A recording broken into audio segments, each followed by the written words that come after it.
Welcome back to a very special episode of the Golden Whiskers podcast. This is another episode in our They Saved Me First series, which is real stories about pets who show up when life gets hard and somehow keep us going. So today's guest has a powerful story about healing, comfort, and the quiet presence of a very special cat named Tails.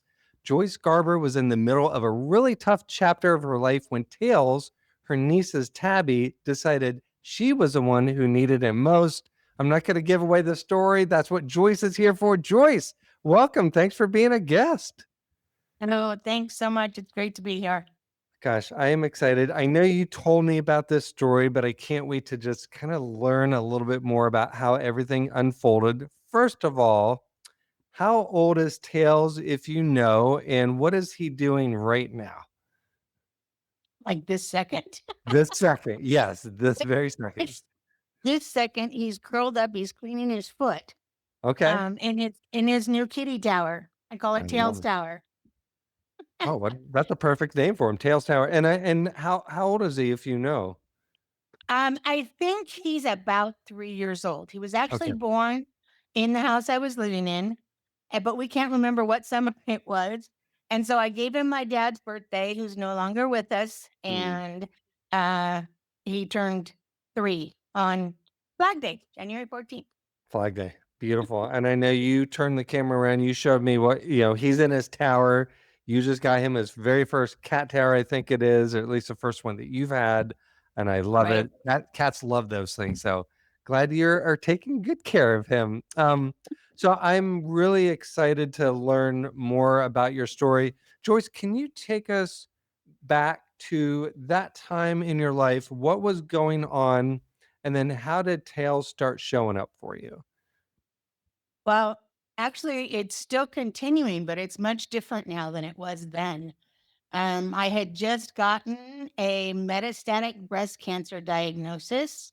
And just briefly, that's basically a terminal diagnosis that is morphine. It used to be a very short term terminal diagnosis, and now people are living very well, relatively longer lives. I have one friend that's had it for like 19 or 20 years, and that's unheard of. And it's all because of the new medications and stuff. Um, and Tails just decided one day that he was gonna come curl up on my chest, and he literally did. He crawls up on me. He still does it. It's funny. He didn't do it for a while, but he's back to doing it. He crawls up on my chest, turns upside down, and expects me to hold him like a baby, or he would fall off, and just he'll nuzzle me in the face, and he purrs and purrs and purrs. It's amazing. It's pretty cool. That's awesome. So let's rewind a bit. So Tails was your niece's cat, and then were you and your niece living together, or were you neighbors, or how did Tails find his way to you? Yes, I was living with my brother and his family, which included at the time his youngest child, my 16-year-old niece. And we'd a couple of different times we had kittens because even though we live in town, it's a very small town. And so it's I'm an LA girl. It's not town. But yeah, so we had a lot of property, a lot of animals, and so we kept having litters of kittens, and he was one of those litters. Like I said, we can't identify which litter he was, but um, she was kind of taking care of him, kind of not taking care of him, kind of just being a teenager and hanging out with him some of the time. And I think he just decided he needed something that was a little quieter, a little slower, and maybe a little more attentive. So yeah, so and then you got that diagnosis, and then how long after you got your diagnosis did Tails kind of work his way over to you and started maybe giving you more attention? It was very, very quickly. Okay. It was within days of when I got my diagnosis, and I don't even remember him being around because we had a lot of cats, um, before he started showing up and cuddling up with me, basically, essentially, while I was watching TV. Um, and I was not I was not working at that time, and so I was home a lot, and I wasn't feeling really great either, so I wasn't doing much in the house. Fortunately, that is my feeling great has improved dramatically because of some medication changes, but, yeah, he showed up and just kept hanging around, and at first I wasn't like, "Oh, yeah, you're Lizzie's cat. Come on over. You can hang out for a while," and he didn't stay Lizzie's cat for very long. So how long ago was this? Goodness, I was diagnosed in March of 2023. March of 20, So okay. S so 2.5 years ago, 2 Yeah, years ago and some change. okay, a little over 2 years ago. So it Mhm. sounds like, I mean, what do you think was going on in his head? Do you think he knew something was going on with you and that you needed some comfort? Or I don't wanna put words in your mouth, but what were you thinking when this first happened? Oh, yeah. At first I was just thinking, "Oh, here's a cuddly cat. This is nice. I like this." And then he kept showing up and he doesn't lay on me any other place except for right here.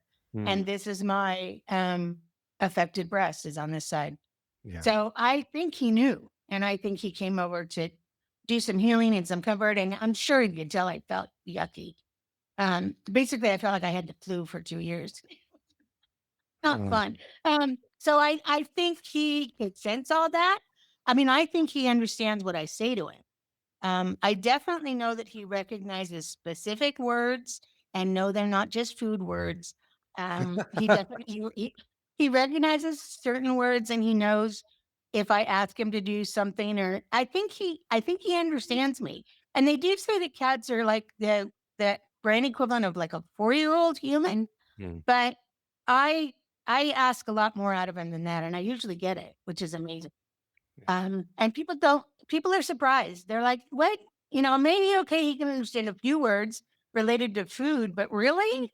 And yeah, I think he does. And it's me and him now, so we talk a lot. So, Yeah.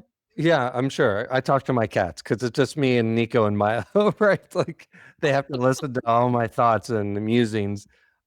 So after the first day he came over, it sounds like he continued to do that and laid down on your chest. Um what did that look like day to day, especially when you were really sick? So as the days turned into weeks, what did that time with him actually look like? Was it just hours of him cuddling with you, or give us maybe a little bit more insight around that? Yeah, I mean, he started with the upside down snuggles, and Mm, then it was obvious that he preferred my company to everybody else's company in the house, and there were 7 of us. And he even preferred my company to Lizzie's, and he would run to me for comfort if like, sometimes the dogs chase the cats and sometimes they don't, and so if somebody got one of the dogs decided to chase him, he'd come running over to me. I have the scars to show for it because he would slip off them every once in a mm. while. And um, so he started that comfort thing. He would, like, start coming to me for comfort, and my sister-in-law started teasing me because she's like, he's your cat." I'm like, "Oh, no, he's not. I'm not assuming the financial responsibility for this animal." Yeah. Well, yeah, she laughed at me for a while about that, and then she won. So, over time, I started taking him in my room. I bought him a kitty litter box, which is a ridiculous one because he does that back leg thing that sprays kitty litter all the way across the room. Oh, yeah. I mean, in a hotel, I kid you not, he was spraying it out of the bathroom into the hallway. Anyway, um, what else did I do? Oh, I bought him special food, really expensive Hills Science diet because I didn't want him getting that bladder crystal thing that happens to boy Yeah. cats. And what else did I? Anyway, the humor, my sister in law's humor, just you know got bigger and bigger because she's like, "Yeah, I told you." Yeah, So okay, you So won. this was all while you were still living with family, and what did your niece Mhm. think when it was her cat originally, right? How did she feel about it? She's fine with it. I mean, Okay. she's so busy that she didn't really have enough time to pay attention to him anyway, especially after it became obvious that he was very much a snuggly cat. You know, Yeah. if he was a barn cat, right? Or a half barn cat, it was okay just kind of running around doing whatever in the yard and coming inside occasionally. That's not him. He's very happy being a in-house cat.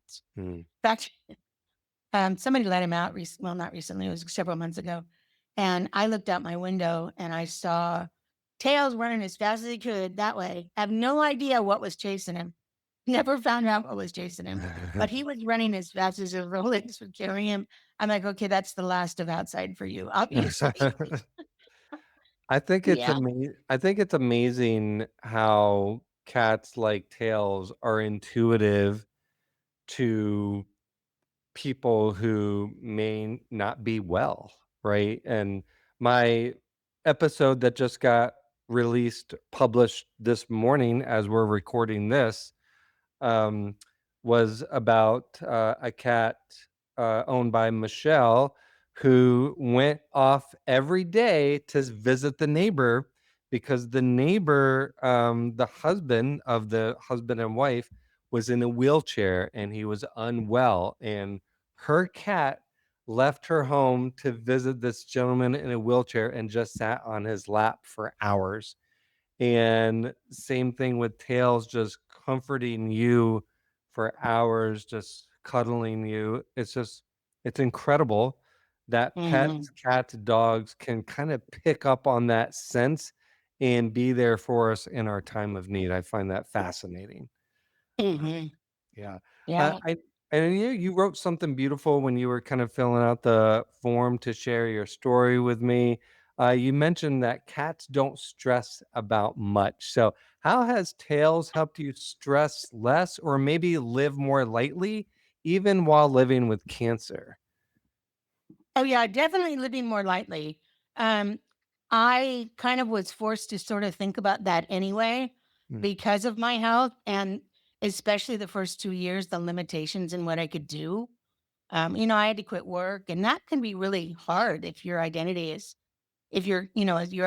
wrapped up around your work. Fortunately, mine wasn't with this particular job, but I still loved it and I hated leaving it so much that I had to end up in the hospital before I was willing to say to my boss, okay, this is ridiculous. I am putting you through all kinds of nonsense just because I was calling in more often than I was showing up. And that's a horrible thing to do to somebody. So I finally acquiesced. Yeah, I can't do this anymore. But Tails really helped me see that what few um, strength points I had left to kind of handle the stress in my life mm, needed to be really important things mm. because they literally will flip their tail up and walk away if it doesn't Right. matter. You know what I mean? Yeah.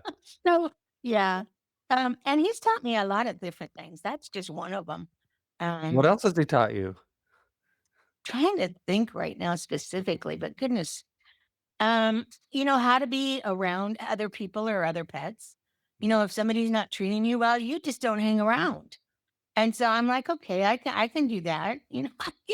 I can learn that one.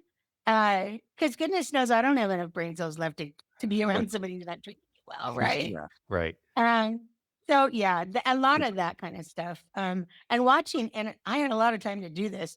Watching animal interactions is fascinating, especially when you've got a whole crop of them. They definitely develop not just hierarchy, but how they manage each other and being with each other, and it becomes a constant. They mark it out. It's like, okay, you've treated me like this now, 7 days in a row. So this is going to become who you are to me and how I do things with you, unless something drastic changes. And that's just all of that dynamic is fascinating to me. Yeah. So, I think you mentioned that he's also helped you sleep. In what way has um, he helped your sleep? I've had sleep problems all of my life because um, before I had cancer, I have um, anxiety and depression, and so with depression comes sleep problems, and then with the medications from cancer, that gets expedited. So my insomnia issues became really bad. And I didn't want to take a sleep medication. Those get, you know, you wake up really groggy and it's Hmm. not fun and they can do weird things to your head too. And so he was more than willing to sleep with me. He hasn't figured out that in this apartment. I think he has too much fun playing at night in this apartment. But when we were still living with my brother, he literally would wrap himself around the top of my head or laying next to my face. And it was a single bed. So granted, he had what was left of the bed, but he didn't want to be anywhere else. He wanted to be, right here or right here. And it was really amazing. And, there's nothing like a cat purring. Hmm. Yeah. I've even heard that it's the exact right pitch, It works for me, puts me out every time. Yeah, it And is him the too. yeah, a cat's purr can help humans with their stress, anxiety, can comfort us. It's funny because sometimes cats can make your sleep worse in terms of like my previous two cats, they would like sleep right here, walk on me. I'm like, hey, I've been awake for 20 years, But my current cats, I feel like so far, I mean, they're still young, but so far they've let me sleep pretty well. They'll sleep more like kind of around my legs area and not like right here. So I still have a little bit of room to Yeah. maneuver around. So awesome. And then you recently moved out. So now it's just you and Tails, right? So how has that been kind of in a new home where it's just you two and not other family members? Oh, I love it. I lived on my own the whole time I lived in Los Angeles. So Mm. living with that many people was new to me. And I did it for 5 years, and I think I did it pretty well. Um, but it's not my go-to, it's not my default, Yeah. and so I'm enjoying having my own place. Now, that being said, I live in a community that is for disabled and, elderly people. Yes, I am that old. Mm. And so there's a lot of community around here. Like I said, I've already spent time talking to my neighbor next door. Right. And, I know everybody's name now for the whole building. So nice. And it's a lovely place. Everybody in town knows where it is and everybody wants to live here. So it's really nice. And because of the fact that it's subsidized handicap accessible, it makes it no stairs, none of that kind of nonsense, Mm. that you have to worry about tripping over things. And yeah, so I'm really happy. I don't plan to ever move again. And I've told my friends, so help me I ever bring up that word, smack me upside the head, please. Right. They know, right? Yeah. Or if they don't, Tails might.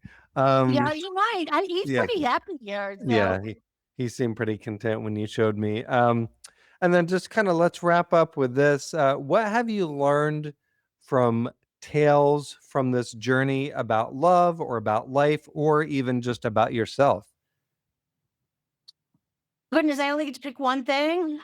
You can say more than one. I'm just messing with you, Scott. Um, wow. Okay. Love passionately, tread lightly, Mm, um, land on your feet. I think that's good enough. yeah. Yeah. Well said for sure.